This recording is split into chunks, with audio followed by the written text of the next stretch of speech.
Good afternoon, everyone. My name is Connor, and my project is The Future of Prosthetics, making prosthetics with more capabilities at a lower cost. At the beginning of this year, I was unsure of what to do, and I was in need of inspiration. However, the inspiration for my project came from an unexpected source, my childhood, more specifically Star Wars. I remember while watching The Empire Strikes Back for the first time, I was mesmerized by Luke's new bionic hand. And that memory ultimately inspired this project. Today, I'll be going over what myoelectric prosthetics are and what are their problems, while also taking a look at how I sought to address these problems.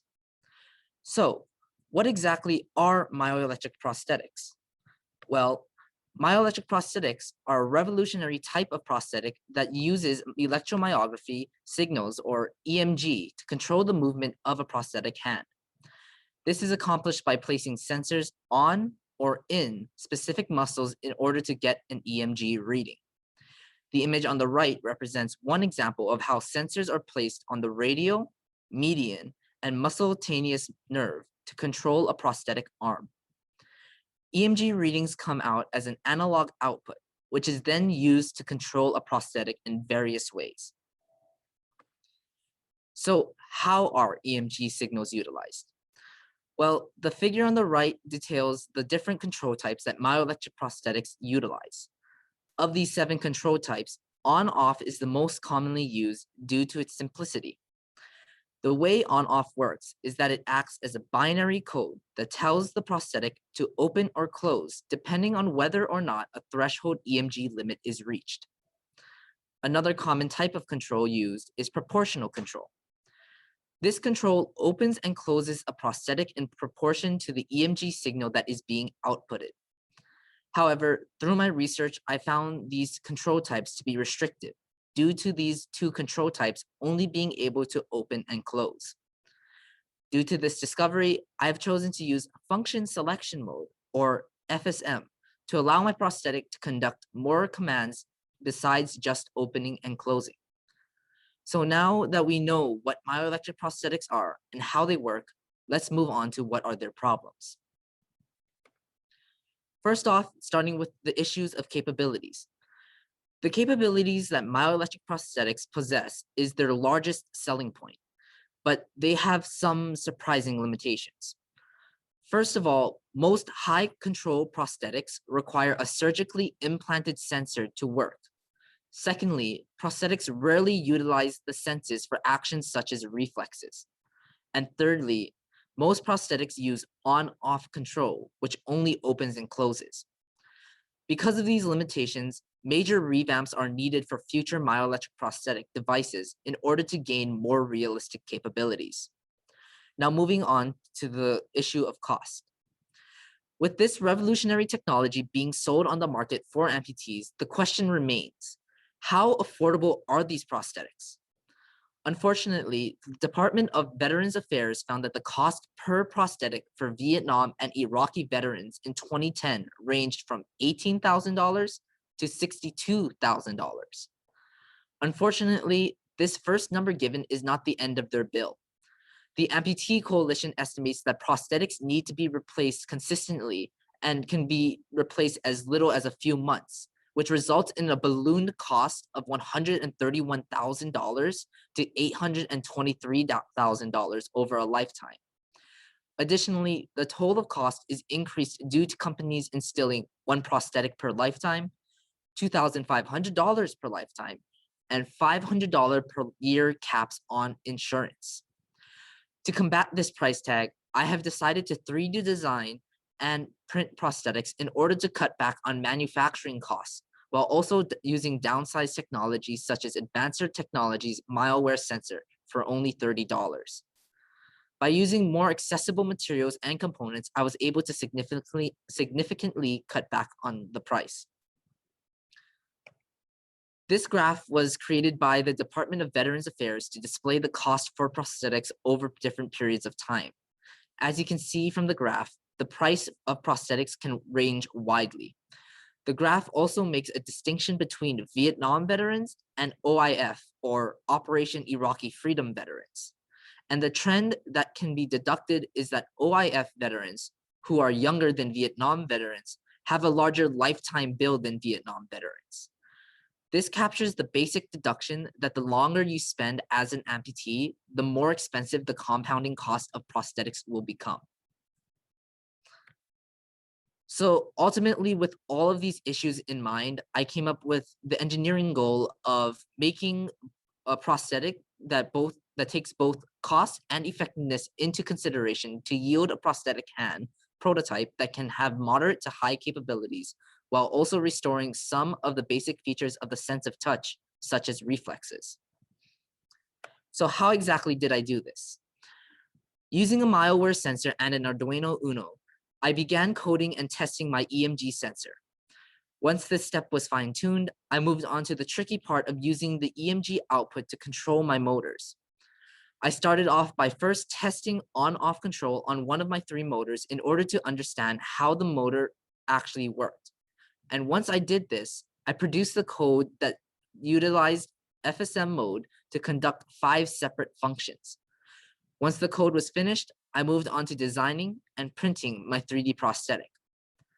Once all components were finished, I put them together to begin running my tests on the effectiveness of my prosthetic by having it attempt to conduct a handshake, pick up items, and use all pre-coded commands. Once all these methods were completed, I was left with my final product. To go more into depth over my code, in this code, I coded the 3 separate motors of my prosthetic using FSM control to respond to 5 different commands that will be executed depending on how long the malware sensor is held above the sensor threshold.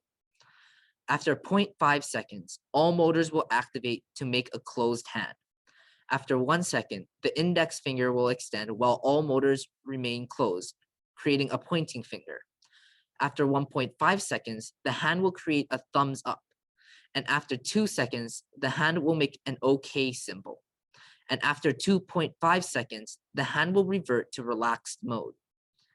Additionally, I also coded a force-sensitive resistor on the side of the hand to trigger the hand to close in handshake fashion to give one more layer of control. Now, moving on to just show an example of how my code exactly worked.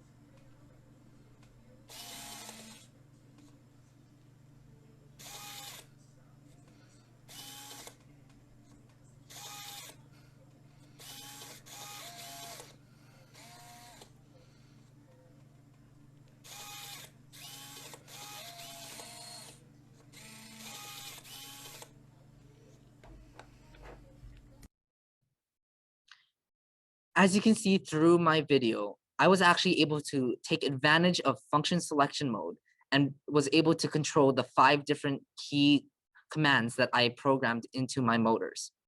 Because of this, I was able to then move on to my next stage, which was actually building my prosthetic itself.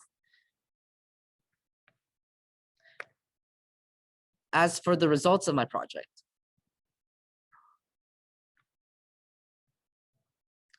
sorry, my slide is not loading on my end. As for the results of my project, as I began testing my code, I was able to get the motors to respond as intended, as shown in the last video of my presentation. However, once I attached the motors to my prosthetic hand, I ran into a slight issue.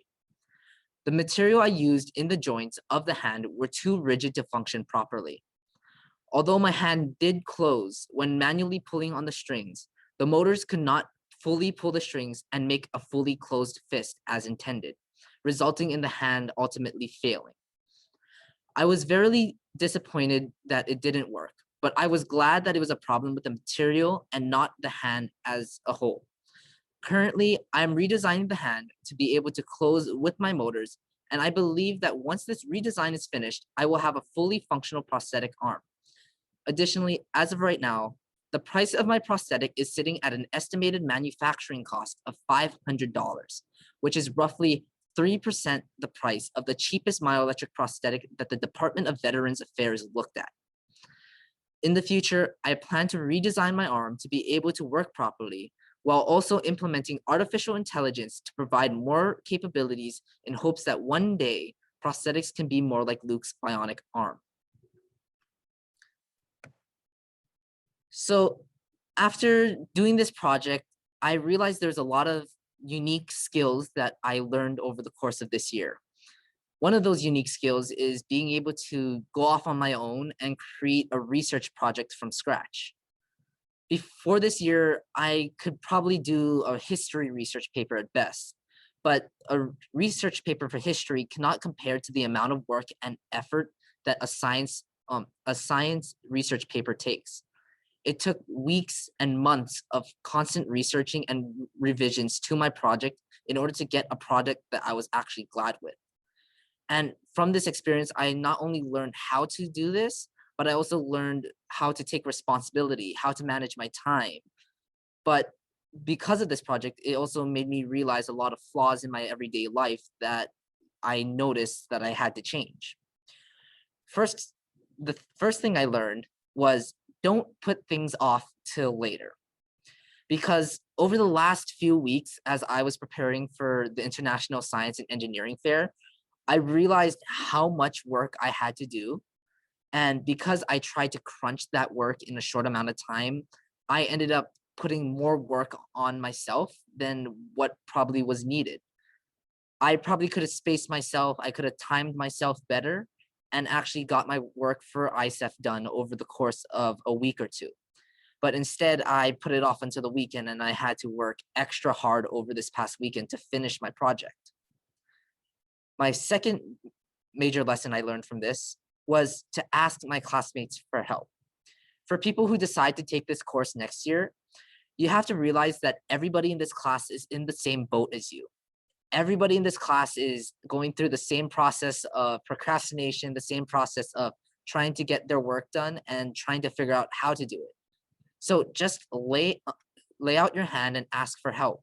Because when you ask for help from friends in your class, you not only help yourself, but you help them because you're able to cooperatively work in this environment as independents and able to improve your own work.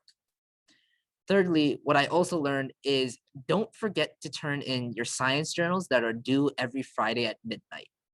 Because over the course of this year, I found myself looking at my clock at 11:30 at night saying, oh no, I forgot to do my journal. And I realized that I had to quickly do it. So my piece of advice is make sure to do your journals earlier in the day, or at least do it before 11 p.m. so you're not scrambling to get them done. Before I end this presentation, I would just like to give a few special thanks to people who have helped me along the way throughout this project. I would like to thank Mr. MD for helping me source specialized parts from the robotics lab for my project, as well as helping me with certain electrical circuit aspects of my project. I would like to thank Mrs. Hishiki for helping me with the printing process of my prosthetics joints using TPU in the robotics room. I would like to thank my cousin, Miss Nagoshi, for helping me with 3D printing my prosthetic base model. And finally, I'd like to thank Dr. Chan for helping me with my research throughout the entire journey, because there is no way I would have gotten this far. In the end, I realized how important it is to have help, and I am truly grateful for all the help that I received, for I never would have made it this far if it weren't for all those who supported me along the way. Thank you.